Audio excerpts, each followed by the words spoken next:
প্রধানমন্ত্রী শেখ হাসিনা বলেছেন, দল মত নির্বিশেষে যারা আহত হয়েছেন সবার চিকিৎসার ব্যয়ভার বহন করার পাশাপাশি তাদের আয় রোজগারের ব্যবস্থাও করবে সরকার। বিকেলে ঢাকা মেডিকেল কলেজ হাসপাতালে আহতদের দেখতে গিয়ে প্রধানমন্ত্রী একথা বলেন।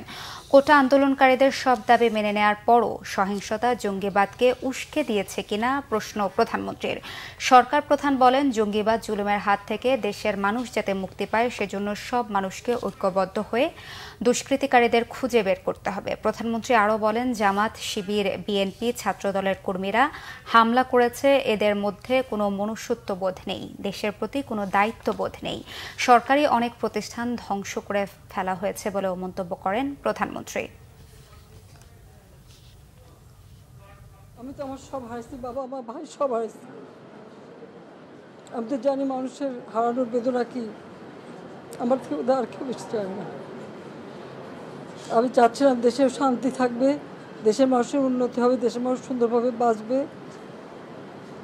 আমি সব দিকে ব্যবস্থা করেছি।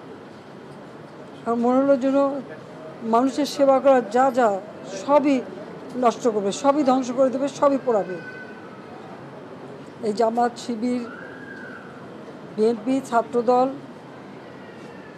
তারা এই সুযোগটা নিয়ে, কোটা আন্দোলনের সুযোগটা নিয়ে সারা দেশব্যাপী এই ধ্বংসাত্মক কাজ করে যাচ্ছে।